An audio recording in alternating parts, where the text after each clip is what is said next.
মৃত্যুর যন্ত্রণা এত কষ্ট। ঈসা আলাইহিস সালাম কবরের মুর্দাদেরকে জিন্দা করে কথা বলতে পারতেন। তিনি যখন বলতেন কুম বিইذনিল্লাহ, মুর্দা আল্লাহর হুকুমে দাঁড়ায় যাইত, কথা বলতেন।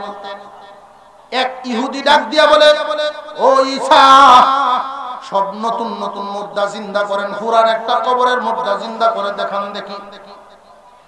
ঈসা আলাইহিস সালাম বলেন, তুমি দেখায় দাও কোন মুর্দা জিন্দা করতাম। আমার আল্লাহ যদি করায় দেন যে কোন মুর্দাই জিন্দা হবে। পাহাড়ের উপরে একটা গুরুস্থান দেখায় দিল, এই কবরের মুর্দা জিন্দা করে। ঈসা আলাইহিস সালাম মুর্দার পাশে দাঁড়ায় তিনি বলেন কুম বিইذনিল্লাহ। চুলের ধুলাবালি ঝাড়তে ঝাড়তে কবর থেকে দাঁড়ানো শুরু করলেন একজন মুর্দা। কথাবার্তা শুরু হয়ে গেল, কে তুমি? উত্তর দিলেন, আমি সাম ইবনে নূহ, নূহ আলাইহিস সালামের সন্তান, আমার নাম সাম। আজ থেকে ৪৫০০ বছর আগে দুনিয়া ছেড়েছি। ঈসা আলাইহিস সালাম বলেন, আমি যতদূর জানি তোমাদের জামানার মানুষ যত বছরই হায়াত পাক না কেন চুল দাড়ি তো সাদা হইত না।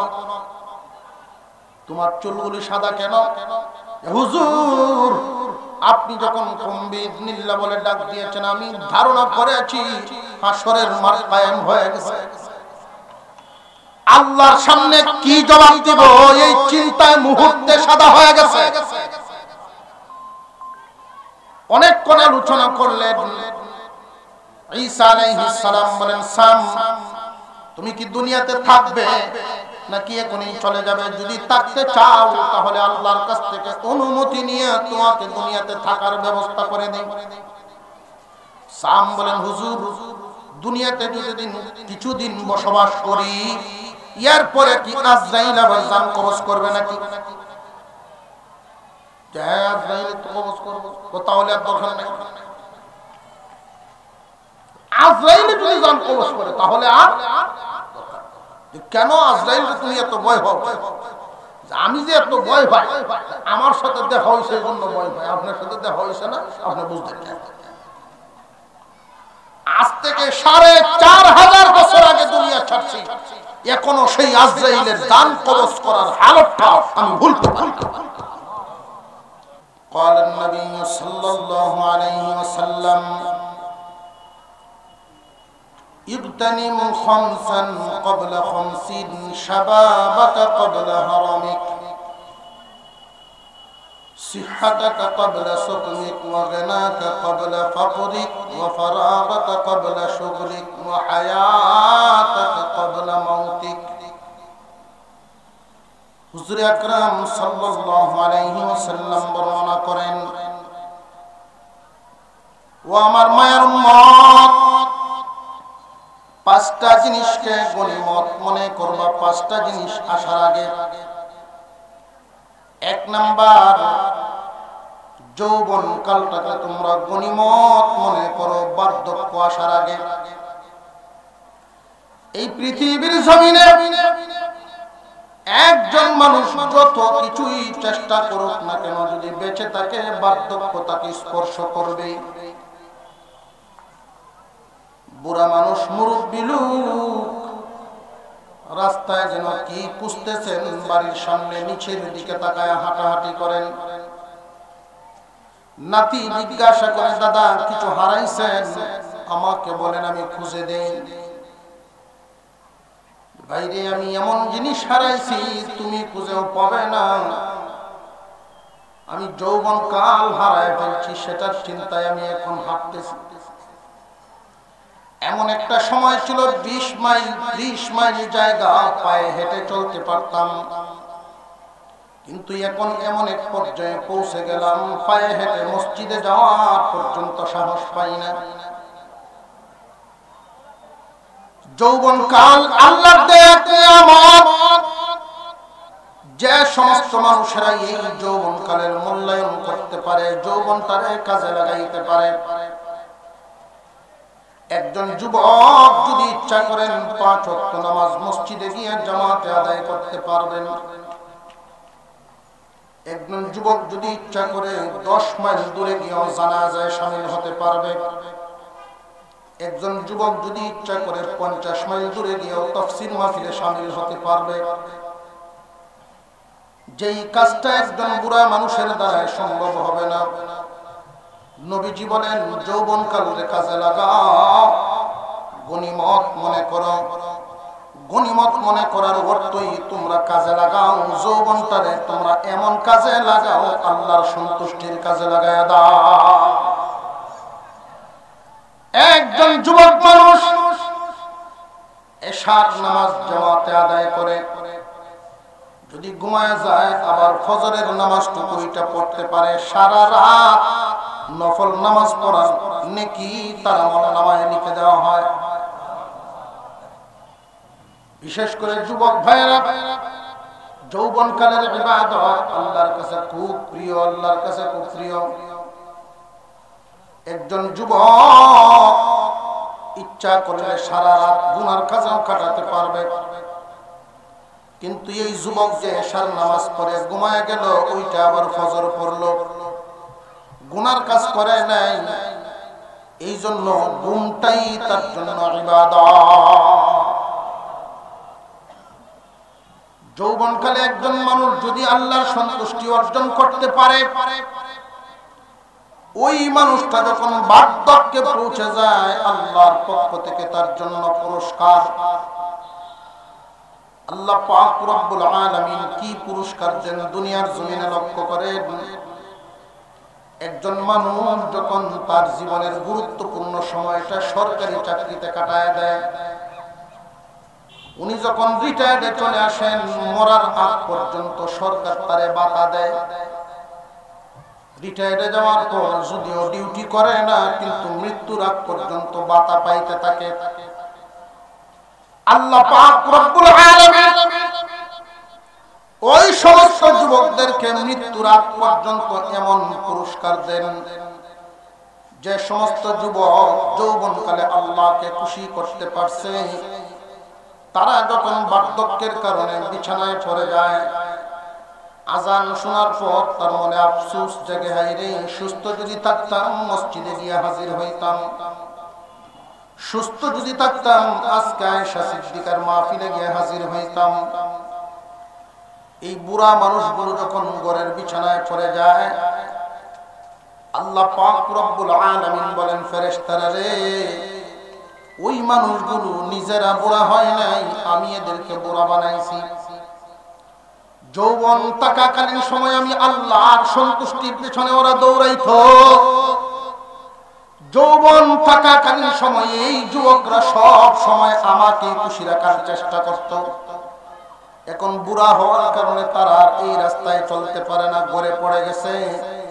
ফেরেশতারা রে, নেকির কলমটা থামায়ো না, থামায়ো না, মরার আগ পর্যন্ত ওইভাবেই নেকি লিখিয়া দাও। ইগতানিম খামসান ক্বাবলা খামসিন শাবাবাকা ক্বাবলা হারামিক। যৌবনকালকে গনিমত মনে করো বার্ধক্য আসার আগে। দেখতে দেখতে চলে যাবে তোমার জিন্দেগি। নেককারের জীবন যাপন করছো নাকি বদকারের জীবন যাপন করছো? হিসাব মিলাও যুবক। যতক্ষণ সময় তুমি সজাগ থাকো, 24 ঘন্টার মধ্যে কতটুকু সময় তুমি নেক কাজ করো, কতটুকু সময় তুমি বদ কাজ করো, হিসাব মিলাও। এই জীবনের সর্বশেষ কাজটা তোমার কি হবে, এই চিন্তা কি আসেনি? অনেক যুবক ইচ্ছাকৃতভাবে নামাজ ছাড়তেছে। একজন মানুষ যদি সকাল 10টায় মারা যায়, লক্ষণীয় ব্যাপার হলো তার আগের ওয়াক্ত কি ফজর। 10টায় যে মারা গেল, ফজরের নামাজটা কি তার পড়া হইছে না হইছে না, এটা হলো দেখার ব্যাপার। ইন্নামাল আমালু বিল খাতিম। আল্লাহর পয়গম্বর হাদিস বর্ণনা করেন, এই রকম অনেক হাদিস, তামুতুনা কামা তাহইয়াউন ওয়া তুহশারুনা কামা তামুতুন। চলন যেমন হয় মরণ এমন হয়। বান্দারে, তোমার জীবনের শেষ আমলটা তুমি খুব খেয়াল করবা। শেষ আমলটা যদি এমন হয় যে আল্লাহর হুকুম অমান্য করিয়াছ, আল্লাহর নাফরমানিতে তুমি লিপ্ত, তোমার জীবনের সর্বশেষ আমলটা কি? তোমার আমল নামায় কোন আমলটা উঠে আছে? যদি দেখা যায় সর্বশেষ আমলটা নামাজ ছাড়া আমল, ফজরের নামাজ তুমি পড়ো নাই, 10টায় বিদায় হয়ে গেছো, ওই সময় তুমি কোন কাতারে দাঁড়াইবা? তুমি হিসাব মিলাও। বান্দারের নামাজ ছাড়ো, সাবধানতার সাথে ছাড়ো, হিসাব মিলাও রে বান্দা, তুমি কোন কাতারে দাঁড়াইবা? জীবনের শেষ ওয়াক্তটা কোনটা? তুমি কখন মারা যাবে এটার কোন হিসাব কি তোমার কাছে আসেনি? কেউ তো জানে না। এই জন্য খুব সাবধান, খুব সাবধান। নেককারের কাতারে যদি দাঁড়াইতে চান, আসামি হয়ে মরবেন না, মেহমানের মতো মরেন। আল্লাহ পাক রব্বুল আলামিন এক আয়াতের মধ্যে বলেন, ইন্নাল্লাযীনা আমানু ওয়া আমিলুস সালিহাত কানাত লাহুম জান্নাতুল ফিরদাউসি নুজুলা। যে সমস্ত ঈমানদার নেক কাজ করে, যারা ঈমান আনার পর নেক কাজ করে, নেক কাজ, এই নেক কাজটা শুধু জীবনে একবার, দুইবার, পাঁচবার এরকম না, অভ্যাসে পরিণত হয়। নেক কাজ যাদের অভ্যাসে পরিণত হয়, রেগুলার হয়ে যায়, এইভাবে যদি নেককারের কাতারে নাম লেখায় দুনিয়ার জমিন ছাড়িয়ে দেয়, আল্লাহ বলেন এদেরকে আমি জান্নাতের মেহমান বানাইব।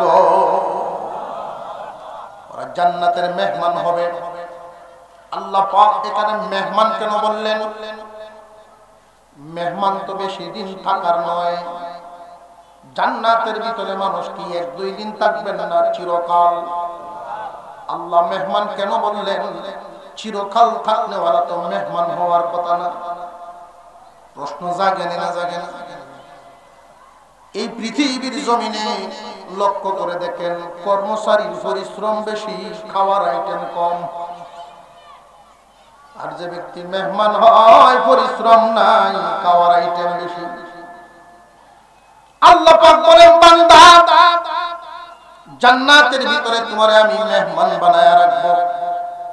পেরেশানির কোন কারণ নাই, পরিশ্রমের কোনো বিষয় নাই, চিন্তা ভাবনার কোনো কারণই নাই। আমি মেহমানের মতো খাওয়াইব। আল্লাহ পাক রব্বুল আলামিন বলেন, তোমারে আমি মেহমান বানায়া রাখবো। মানুষের অন্তরে যেন এই চিন্তাটা না আসে, আল্লাহ মেহমান বললেন বেশি দিন কি রাখবেন না। এই কারণে পরের আয়াতে আল্লাহ বলেন, খালিদিনা ফিহা, চিরকাল থাকবে তারা সেখানে, চিরকাল থাকবে সেইখানে। মানুষের একটা অভ্যাস আছে, অভ্যাস। এক জিনিসের বেশি দিন আরাম পায় না, পরিবর্তন চায়, পরিবর্তন। মানুষের অন্তরে যেন এই চিন্তাটা না আসে, চিরদিন জান্নাতে থাকতে থাকতে জান্নাতের নিয়ামতের প্রতি কি কখনো অনীহা আসবে নাকি? এই জন্য আল্লাহ আয়াতের শেষাংশে তিনি বলেন, লা ইয়াবগুনা আনহা ইওয়ালা। জান্নাতের নাজ, নিয়ামত, আরামায়েশ আল্লাহ পাক এমন ভাবে তোমাদের জন্য সাজাইছেন, এই মন কখনো বাহির হইতে চাইবে না, এই মনে কখনো অনীহা তৈরি হবে না। দুনিয়ার জমিনের বিল্ডিং এর কালার 5 বছর পরে তুমি পরিবর্তন করতে চাও, জান্নাতের যেই বালাখানা তোমাদের জন্য বানানো হয়েছে, মহান আল্লাহ এমন ভাবে বানাইছেন, এই মন কোনদিন ওইটা ছেড়ে আসতে চাইবে না। সময় থাকতে নিজেকে গুছায় ফেলা। মরণ কার কখন সামনে হাজির হয় জানা নাই। তোমার আমার মতো মানুষ, আলেম হোক, আওয়াম হোক, শ্রমিক হোক, চাকরিজীবী হোক, কম বয়সের মানুষ হঠাৎ করে দুনিয়া থেকে বিদায় হইতেছে না, হইতেছে না। হঠাৎ করে যদি মাইকের এলান হয়ে যায়, অমুক নাই কয়টার সময় জানাজার নামাজ হবে, আত্মীয় স্বজন দৌড়াদৌড়ি করে বাড়িতে শুধু ভিড় জমাইবে। কালকে না দেখলাম টাউনে ঘুরতেছে, আজকে কেমনে মারা গেল। কার কাফনের কাপড় বাজার পর্যন্ত এসে গেছে জানা নাই। অনেক মানুষের জিন্দেগি নিজেই বলতে পারে না। আমার এলাকার একটা ঘটনা, নিজের কাফনের কাপড়টা নিজের হাতে সিলাইয়া দুনিয়ার থেকে বিদায় হয়েছে। বাজারের ব্যবসায়ী একজন মানুষ, আমার মসজিদের সভাপতি ছিলেন যখন এলাকায় জমা পড়ায় ডাকা যাওয়ার আগে। মসজিদের সভাপতি যিনি, বাজারেরও সভাপতি, তো ওনার কাপড়ের ব্যবসা। ওনার দোকানে একটা টেইলার আছে। এক লোক আসছে ওনার দোকানে কাফনের কাপড় নেওয়া। কাফনের কাপড়টা যে নিতে আইছে উনি, ওনার দাদা শ্বশুর মারা গেছে। কাফনের কাপড় অনুমান করে মাইপে নিয়ে নিছে।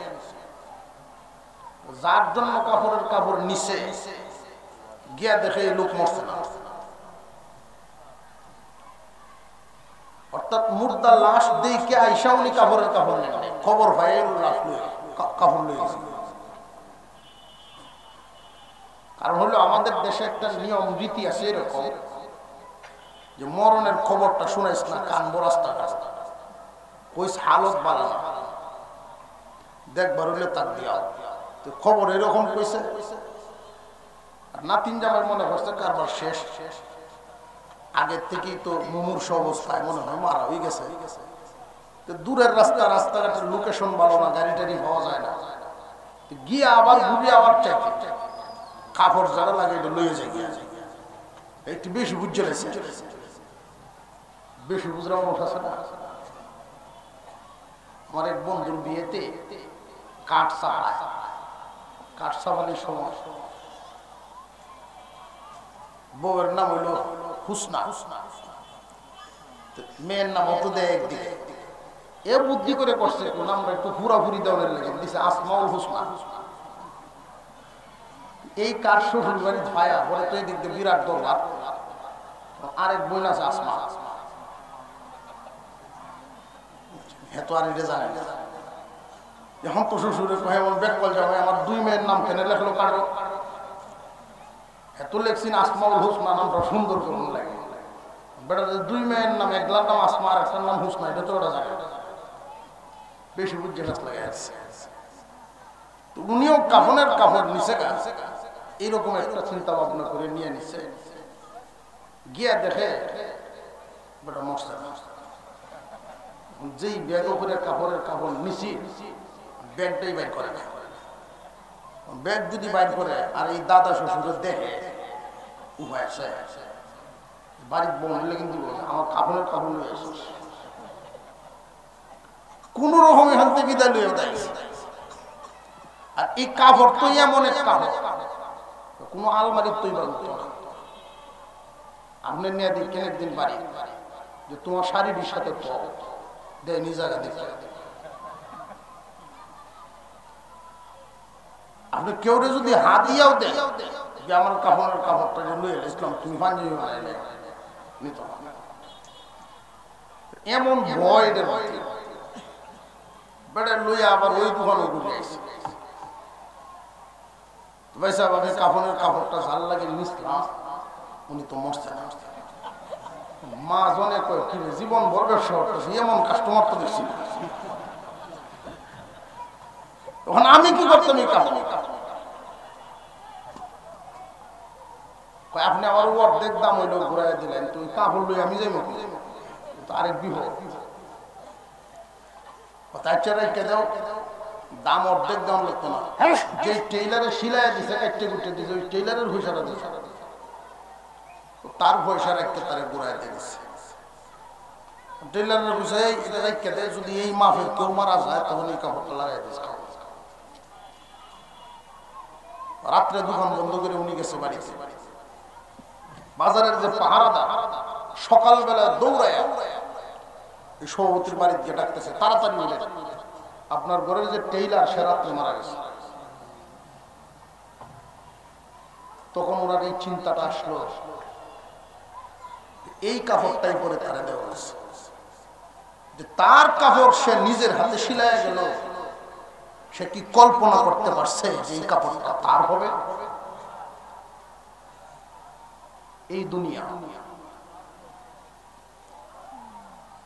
পাঁচটা জিনিসকে গনিমত মনে করো। পাঁচটা জিনিস আসার আগে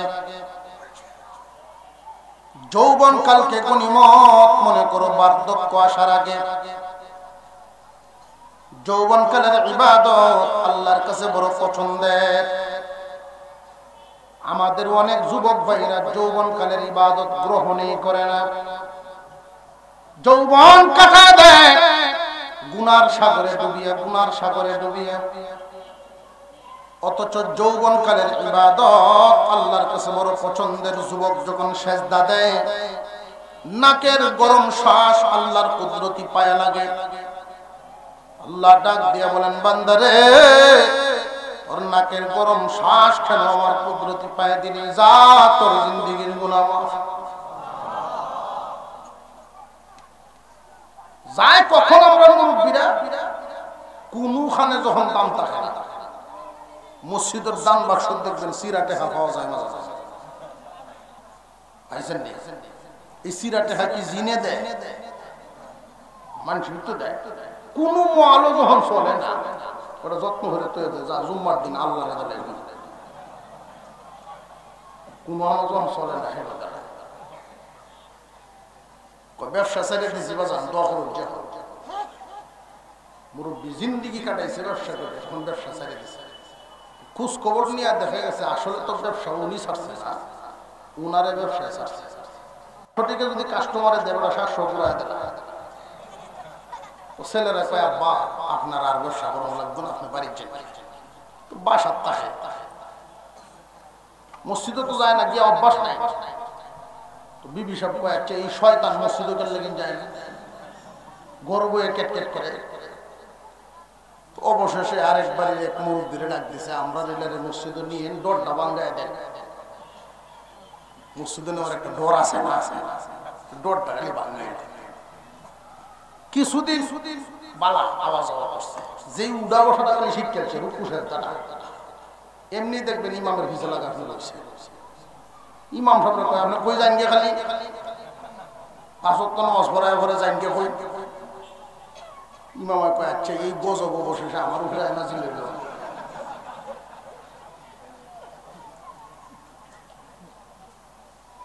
এমনও আছে না নাই?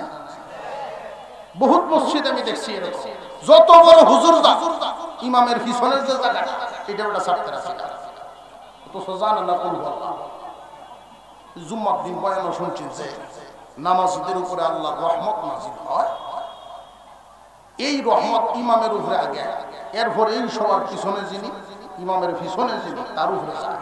এমন বেড়া জাগার লোক লাগিয়ে বসে বাড়ির দিয়ে করে যায় নামাজ করি একটা দেশে বিয়াই যে হজত যায় নামাজ দিচ্ছেন একটা, এটা করি। তো বিবি সাহেব এই দিন গেছো মসজিদ, ওখানে তুমি যায় নামাজ দিলে একটা জায়গা দখল করো,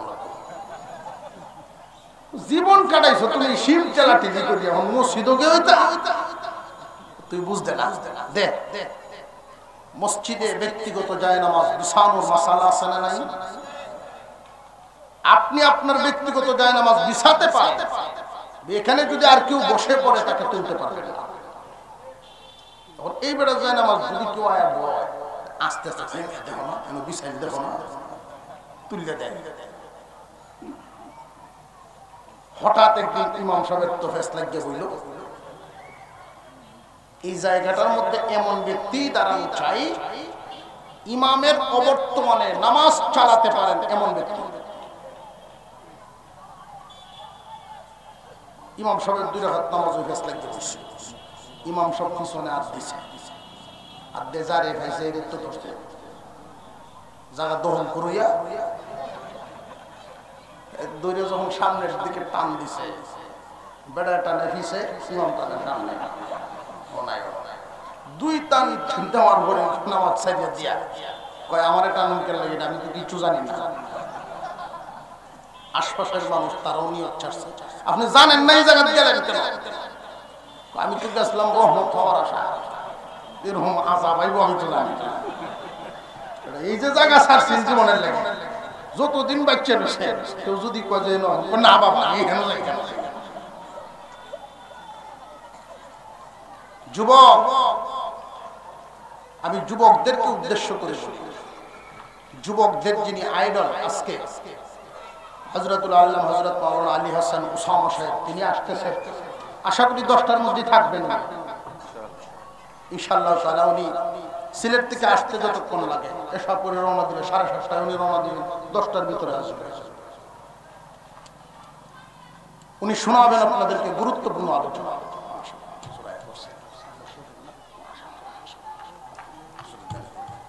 আলহামদুলিল্লাহ।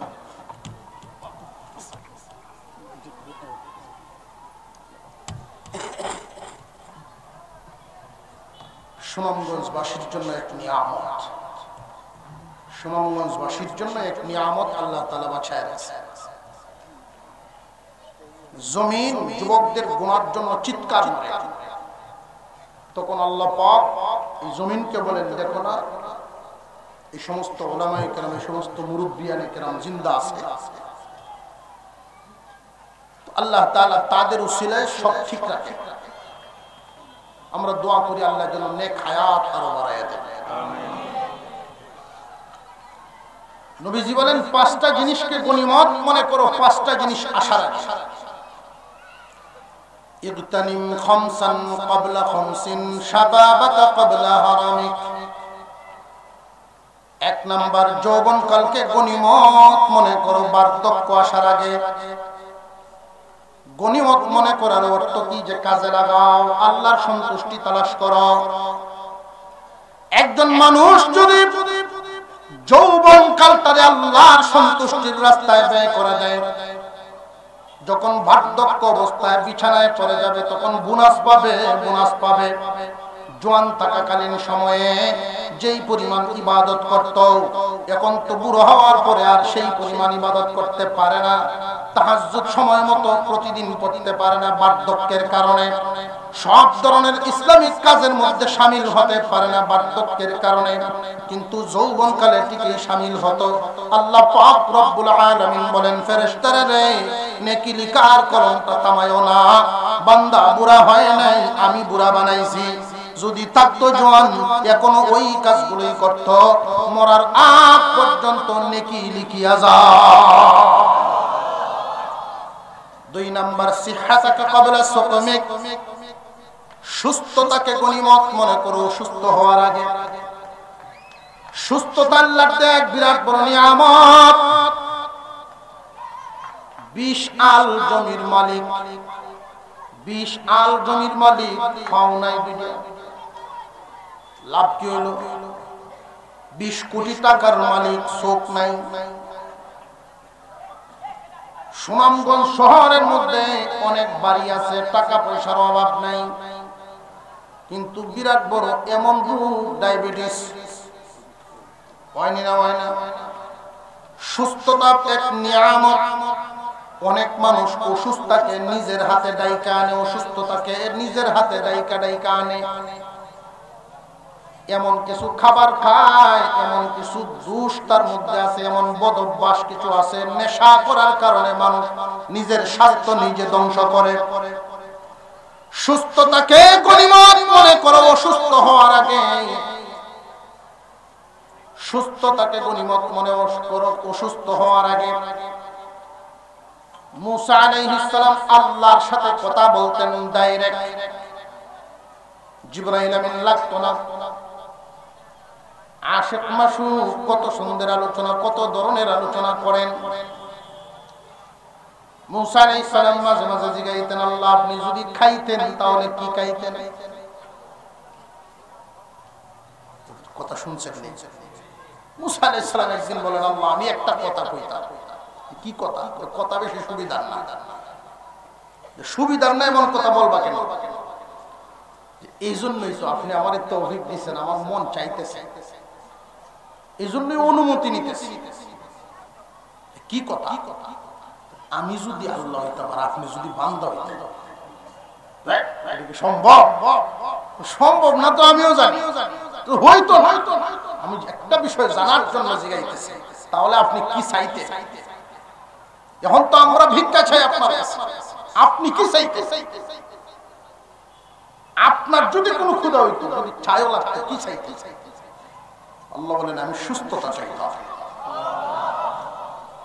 মানুষের সুস্থতা কত বড় নিয়ামত। কোটি কোটি টাকা আছে, দুনিয়ার সম্পদ আছে, সুস্থতা নাই, এই মানুষ সুখী না।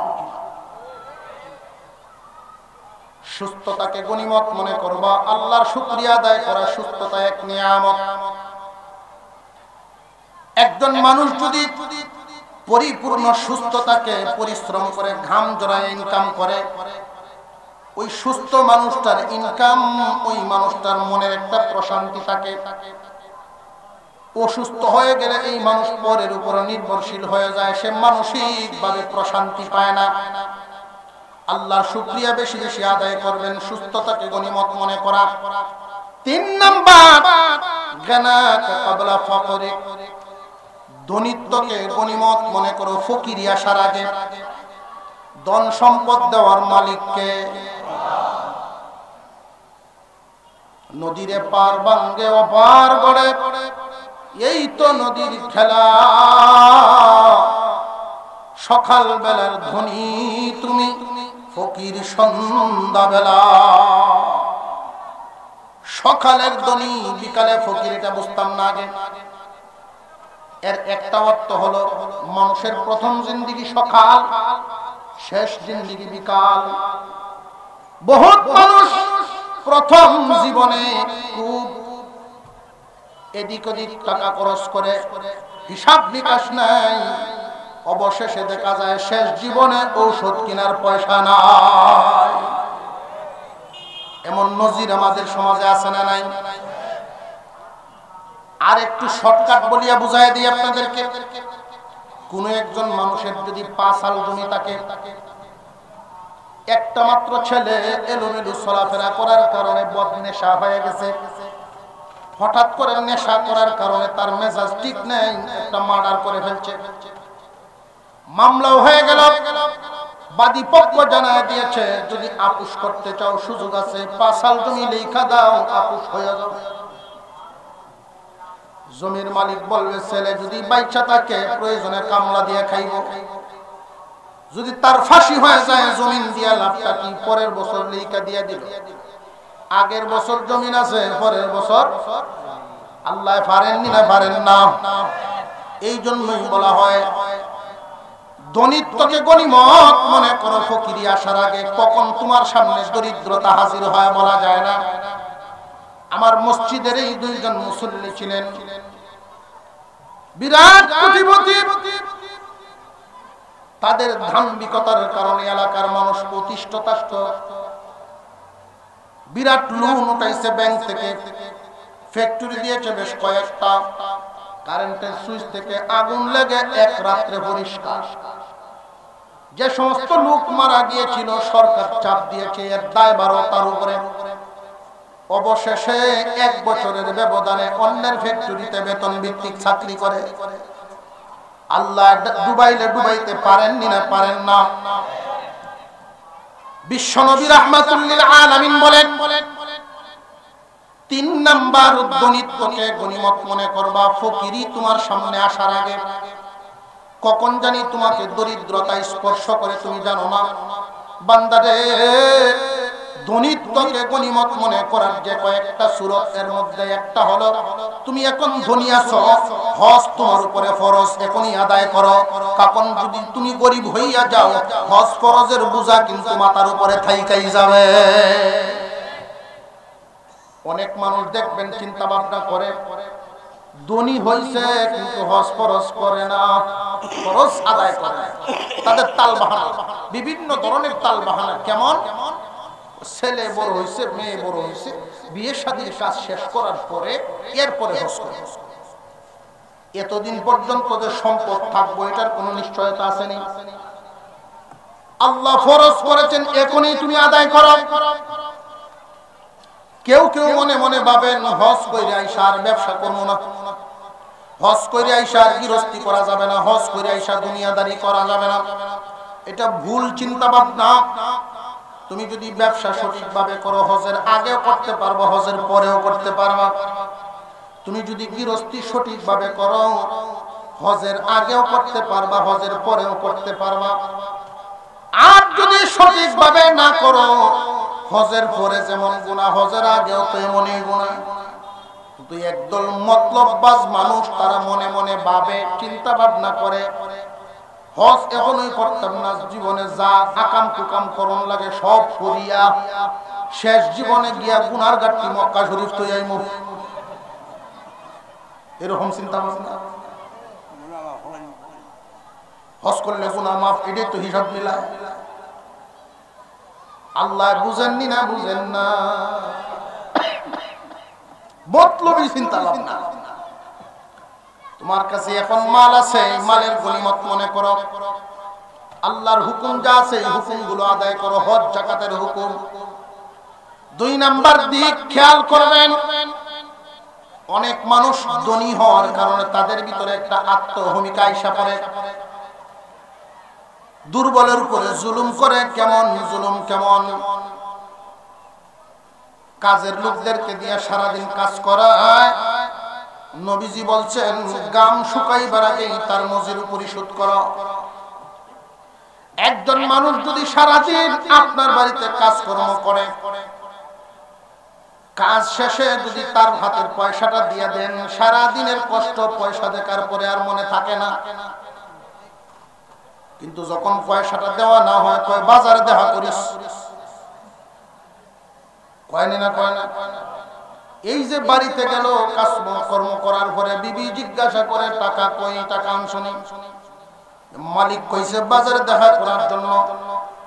বাজারের ব্যাগ হাতে দিয়ে দিল বিবি, চাল আনবা, ডাল আনবা, যা যা প্রয়োজনীয় তুমি বাজার করে আনলে রান্না হবে, বাচ্চারা খাইবে।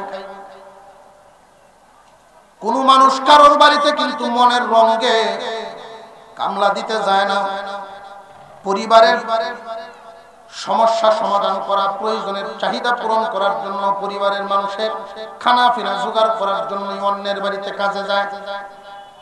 এই মানুষটা সময় মতো টাকা পায় নাই, ব্যাগটা নিয়ে বাজারে গিয়ে তোমারে খুঁজে, খুঁজতে খুঁজতে তোমারে তো পায় না।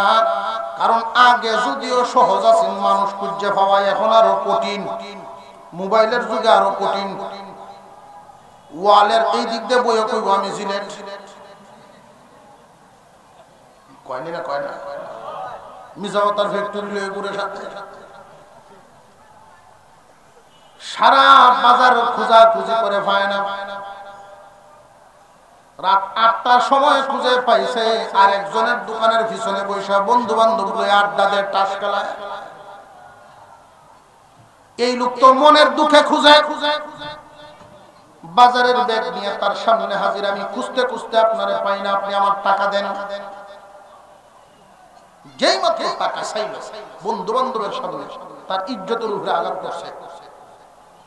বন্ধুরা সামনে কামলার টাকা চাইছে, এখন জবাব দেয়, এই জন্য তোদের মতো লোক কামলালো নাই। আরো কষ্ট হয়েছে নি লোকটা। বাজার করিয়া নিয়ে আইসা বাড়িতে পৌঁছতে পৌঁছতে রাত 10টা। আইসা দেখে বাচ্চারা না খায় ঘুমাইছে। খুব দুঃখ পাইল মনে, সারাদিন যাদের খানা ফিনা মিলাইবার জন্য আমি কাজ করলাম, তারা না খায়া ঘুমাইল। এই লোকটার চোখের পানিটা জমিনে পড়লে, এই লোকটার চোখের পানিটা আল্লাহর কাছে সহ্য হয় না। তার বদদোয়াটা এমন ভাবে আল্লাহর কাছে কবুল হয়, মাঝখানে কোনো পর্দা থাকে না। অবশেষে তোমার বাড়ির মাল, তোমার বাড়ির সম্পদ হাত বদল হইয়া যায়, হাত বদল হয়ে যায়। এই জন্য এই সমস্ত আচরণ যাদের মধ্যে থাকে, এদের নাতি পর্যন্ত মালামাল পৌঁছে না। দাদার আমলের মাল নাতি পর্যন্ত যায় না, কিছু বদ আমলের কারণে। বদ খাসলত এগুলো দূর করা চাই। সাধারণ মানুষগুলো যেন তোমাদের আচার আচরণে সন্তুষ্ট থাকে, এমন যেন হয় তোমার ইন্তেকালের পরে তোমার বাড়ির কর্মচারী আরেক জায়গায় গেছে, তোমার মরার খবর শোনার পরে পরে যেন তার চোখের পানি গড়গড় করে পড়তে থাকে। আমার মালিক খুব ইহসানওয়ালা মালিক ছিলেন, খুব দয়াল মালিক ছিলেন। সাথে নিয়ে খানা খাইতেন, দয়ার নজরে দেখতেন। কর্মচারীর মন থেকে তোমাদের জন্য দোয়া আসবে, তোমার পরিবারে আল্লাহ মাল স্থায়ী করে দিবেন, দিন দিন শুধু উন্নতি দিবে। নবীজি বলেন গানাকা ক্বাবলা ফাকরিক, গরিবী তোমার সামনে আসার আগে ধনীর হালত তোমার যখন তাকে ধনীত্বকে গনিমত মনে করবা, সম্পদ পায়া সম্পদের সৎ ব্যবহার করবা, সম্পদ পায়া অসৎ ব্যবহার করিও না। যখন যার যেটা পাও না ওইটা তাকে পরিমাপ মতো দিয়া দিবা। অনেক মানুষ সম্পদ হাতের লাগাল পাইলে, সম্পদের লাগাল পাইলে ইয়ার পরে দেখবেন করেটা কি। 4 নাম্বার ফারাগাকা ক্বাবলা শুগুলিক, অবসর সময়কে গনিমত মনে করো ব্যস্ত হওয়ার আগে। অনেক ব্যস্ত মানুষ আফসোস করে আর মানুষের সাথে আলোচনা করে নিজে নিজে মনে মনে বলে আমি যদি অবসর সময় পাইতাম তাহলে 5 ওয়াক্ত নামাজ পড়তাম, আমি যদি অবসর সময় পাইতাম 3 দিন তাবলীগে লাগাইতাম, আমি যদি অবসর সময় পাইতাম ওয়াজ তাফসীরে যাইতাম। ব্যস্ততার কারণে পারি না। তুমি যে সময় অবসর ছিলা অবসর সময় কি কাজে লাগাইছলানি? আল্লাহর পয়গম্বর বলেন অবসর সময়কে গনিমত মনে করো ব্যস্ততা আসার আগে। 5 নাম্বার হায়াতাকা ক্বাবলা মাউতিক, তুমি ব্যস্ততাকে অবসর সময়ে কাজে লাগাও ব্যস্ত হওয়ার আগে। 5 নাম্বার হায়াতকে কাজে লাগাও মত সামনে আসার আগে। আমরা এখানে যারা আছি মত কিন্তু সবার সামনে হাজির হবে। মত হাজির হওয়ার আগে হায়াতটাকে কাজে লাগাও। কি কাজে লাগাইবা? কোন কাজে লাগাইবা? যে নেককারের কাজে লাগাও। 2 খানা আয়াত তিলাওয়াত করেছিলাম, মনে আছেনি? ইন্নাল আবরারা লাফি নাঈম ওয়া ইন্নাল ফুজ্জারা লাফি জাহিম। নেককারের জন্য পুরস্কার, বদকারের জন্য সাজা। আমরা মানুষ, আমাদের সামনে বিপদের গাঠি কয়টা বলছিলাম? 4টা বিপদের গাঠি। 1 নাম্বার মালাকুল মউত, মউত নামক বিপদের গাঠি। 2 নাম্বার কবর নামক বিপদের গাঠি। 3 নাম্বার হাসর নামক বিপদের গাঠি। 4 নাম্বার হুল সিরাত। এই 4টা গাঠি পাড়ি দিয়ে শেষ ঠিকানায় পৌঁছতে হবে। শেষ ঠিকানা হয়তো জান্নাত, না হয় জাহান্নাম।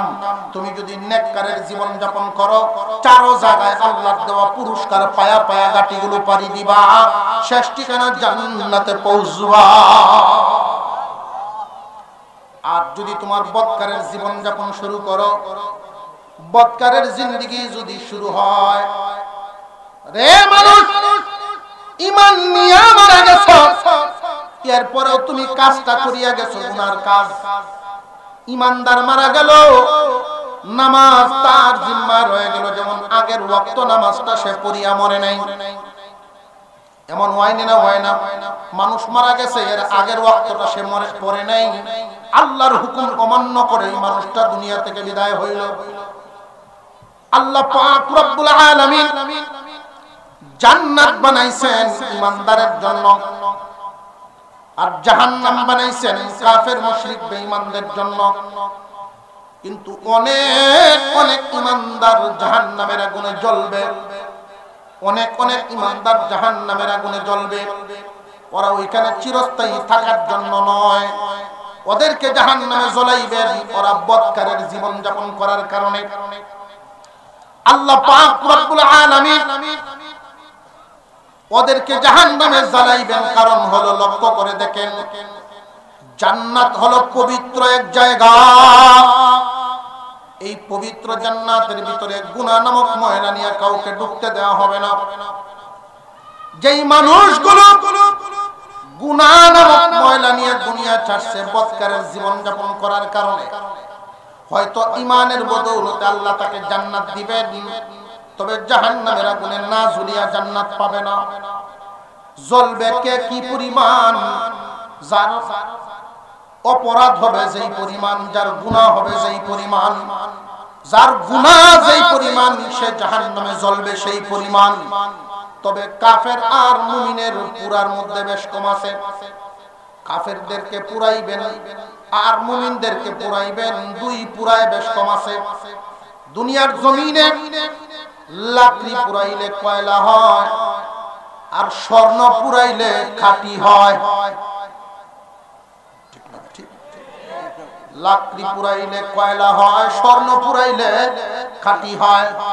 জাহান্নামের কাফেরদেরকে পুরাইবেন লাকড়ি বানানোর জন্য, কাফেরদেরকে পুরাইবেন কয়লা হবে, তারা কয়লা হবে। আর মুমিন ইমানের বদৌলতে সে তো জান্নাতি হবে। গুনার কারণে জাহান্নামে যাবে, বদকারের জীবন যাপন করার কারণে। এই মানুষটারে জাহান্নামে পুরাইবেন স্বর্ণের মতো খাঁটি বানাইবার জন্য। স্বর্ণ পুরাইলে দেখবেন খাত বাহির হয়ে খাঁটি হয়ে যায়। মুমিনকে জাহান্নামে পুরাই আল্লাহ খাঁটি বানাইবেন, যার অপরাধ যেই পরিমাণ জ্বলবেও সে সেই পরিমাণ। এক সময় যখন সাজা কাটা হবে, ওই সময় আল্লাহ পাক রব্বুল আলামিন জান্নাতের সামনে দুইটা ঝর্ণা থাকবে। একটা ঝর্ণার পানি দিয়ে যখন গোসল দেওয়া হবে, জান্নাতীর বডির হালত হবে আদম আলাইহিস সালামের বডির মতো, এত লম্বা, এত সুঠাম দেহের অধিকারী। জান্নাতে চেহারা পাবে ইউসুফ আলাইহিস সালামের চাইতে সুন্দর। জান্নাতীর চেহারা হয়ে যাবে ইউসুফ নবীর চাইতে সুন্দর। জান্নাতীর কণ্ঠ হবে দাউদ আলাইহিস সালামের চাইতে সুন্দর। জান্নাতীর বয়স হবে 33 বছর। এই নিয়ামত গুলো নিয়ে জান্নাতের ভিতরে ঢুকবে, কিন্তু জাহান্নামের সাজা তো ভুগবে বদকারের জীবন যাপন করার কারণে। যার অপরাধ হবে সেই পরিমাণ সাজা ভুগতে হবে সেই পরিমাণ। এই জন্য অনুরোধ করে বলি, বদকারের জীবন বাদ দিয়া নেককারের জীবন ধরেন। নেককারের জীবন ধরার ক্ষেত্রে সব আমল ধরতে পারেন আর না পারেন, অন্তত একটা আমল শক্ত করে ধরেন, 5 ওয়াক্ত নামাজ। আমার কখন মরণ হয়ে যায় জানা নাই, অন্তত যখন মরণ হয় এর আগের ওয়াক্তটা যেন আমার আদায় করা থাকে। নামাজ যদি আদায় হয়ে যায়, সব সময় ফ্রি থাকবেন যে মরলেও কোনো ভয় নাই, আমি আসামি হব না, আসামি হব না। 5 ওয়াক্ত নামাজটা খুব যত্ন সহকারে ধরবেন যে আমার মরণের আগের ওয়াক্তটা যেন আদায় করা থাকে। দুনিয়ার যত ঝামেলায় থাকুক, দুনিয়ার যত পেরেশানি থাকুক না কেন, আল্লাহ পাক নামাজ আদায়টারে কত সহজ করে দিয়েছেন। বান্দারে পানি ব্যবহার করতে পারো না, অসুবিধা নেই, তায়াম্মুম করো, তুমি নামাজ আদায় করো। বান্দা তায়াম্মুম আদায় করার পরে তুমি দাঁড়ায় নামাজ পড়তে পারো না, অসুবিধা নাই রে বান্দা, বসিয়া হইলেও পড়ো। বৈশাও পারো না, এমন অসুস্থ তুমি, শুয়া শুয়া হইলেও আদায় করতে হবে। বান্দা মরণের আগ মুহূর্তে খেয়াল রাখবা, তোমার আগের ওয়াক্তটা যেন ফৌত না থাকে। তুমি নামাজি হয়ে দুনিয়া ছাড়ো। নামাজি হয়ে যদি দুনিয়া ছাড়তে পারেন, তাহলে আমাদের গাটি চাপা। 1 নাম্বার গাটি মালাকুল মউত, মউত নামক গাটি, এটা পরকালের গেট। পরকালের গেট, এই গেট দিয়া যখন আপনি ঢুকবেন, নেককারের মরণ আর বদকারের মরণের মধ্যে বেশ কমটা দেখেন। আজরাইল আলাইহিস সালামের অভ্যাস হলো উনি চাপ দিয়া জান বাইর করবেন।